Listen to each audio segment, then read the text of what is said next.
into the net in Vancouver. They're going to remember how proud they were to be Canadian. They're going to remember that this puck gave us a gold medal. And also, this puck and the gold medal, the last medal we won at the game, gave us the record, Canada, for gold medals for a host country. That's why this puck is going to be so important.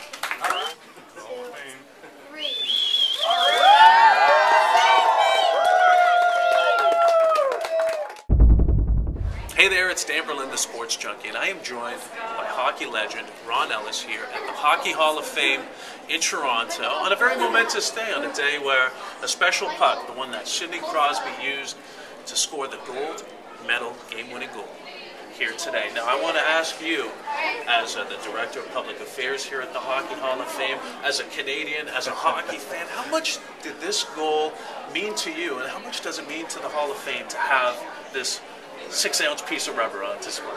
Well, for me personally, Dan, it meant a lot. I was at the Olympics for a few days with my son, thoroughly enjoyed them, saw Team Canada play Russia and the first Canada-US game. I missed the gold medal game, I had to come home, but my wife and I watched it together at home, and it brought back a lot of personal memories because of my involvement with Paul Henderson in 1972 and his great goal.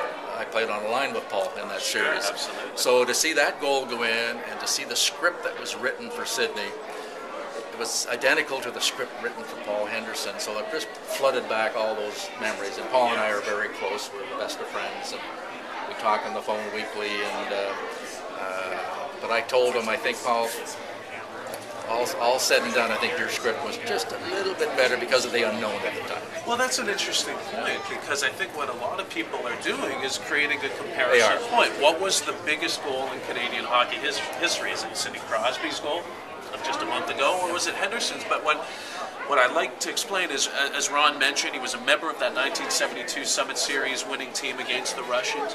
Maybe for fans out there that don't understand the scope of what that 72 series meant, in your words, how can you describe it?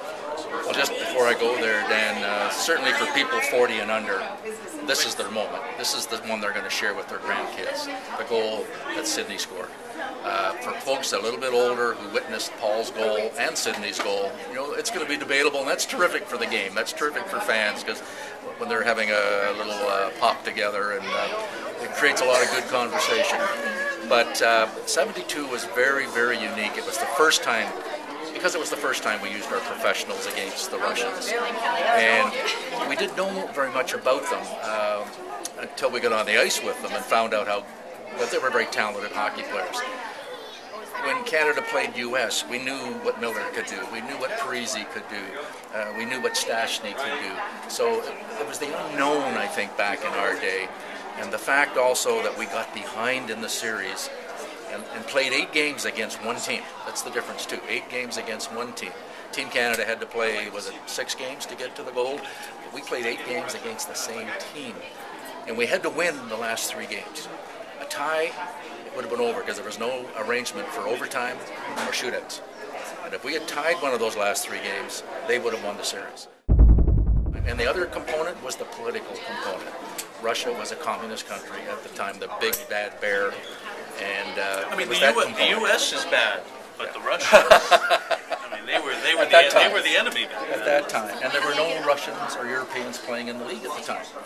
So those are the elements that are a little different. The playing field's different. They're both wonderful, wonderful moments, and great for Canada. To be able to win a gold in Canada during the Winter Olympics, that's special. I mean, I'm not taking anything away from that. And as I said, for this generation, that's their moment. No question about it. Well, for all you hockey fans out there, you have a chance to come down to the Hockey Hall of Fame in Toronto to see a little bit of history firsthand. Again, just greatness of hockey, including the present company. Ron, thanks so much for your interview here today. I'm Dan Berlin for thesportsjunkie.ca and for Paxons.com.